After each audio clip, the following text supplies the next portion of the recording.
আসসালামু আলাইকুম রহমতুল্লাহ। বর্তমানে আমি আছি আমার ভার্সিটির এরিয়াতে। তো এই ক্ষেত্রটা কেমন, এই যে এখানে পানি, আরো বেশি পানি ছিল, অবস্থা খুবই ভয়াবহ ছিল। বৃষ্টি দুই একদিন একটু কম থাকা অবস্থাটা একটু স্বাভাবিক হয়েছে। তো মূল যে বিষয়টা সেটা হচ্ছে যে এই বৃষ্টির সময় আমাদের অনেক কাস্টমার ভাইরা আছেন যারা আমাদের কাছে অর্ডার দিচ্ছেন। তো তাদের উদ্দেশ্যে আজকের এই ভিডিওটা। তো বৃষ্টির কারণে বর্তমানে বাংলাদেশের আবহাওয়াটা একটু অন্যরকম, স্বাভাবিক না। তো এই অস্বাভাবিক আবহাওয়ার মধ্যে বিভিন্ন জায়গায় পানি উঠে গেছে।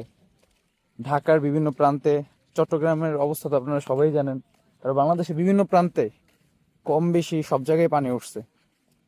তো আমার মূল বক্তব্যটা হচ্ছে যে আপনারা যারা আমাদের কাছে অর্ডার দিচ্ছেন তাদের কাছে অনেকের কাছে প্রোডাক্ট পৌঁছতে একটু সময় নিচ্ছে, সময় লাগতেছে। দেখা যায় আজকে প্রোডাক্ট অর্ডার দিলে 3 থেকে 4 দিন লাগতেছে, অনেকের ক্ষেত্রে 5 দিনও লাগতেছে। আমাদের এক কাস্টমারের ক্ষেত্রে তো 10 দিনও লাগছে সম্ভবত। হ্যাঁ, 10 দিন লেগে গেছে।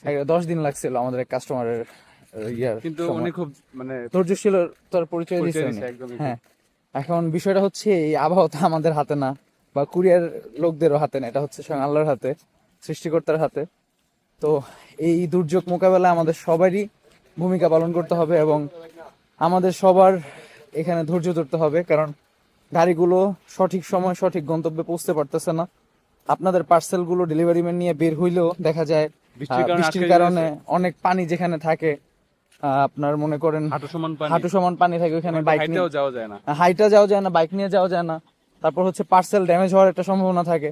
তো সবকিছু মিলিয়ে লেট হচ্ছে পার্সেলগুলো পৌঁছাইতে। তো আশা করি আপনারা এই বিষয়টা বুঝবেন এবং বুঝে আমাদের সাথে আমাদেরকে সহযোগিতা করবেন, ধৈর্য ধরবেন। আশা করি আপনারা ভালো থাকবেন, দোয়া করবেন আমাদের জন্য। আসসালামু আলাইকুম।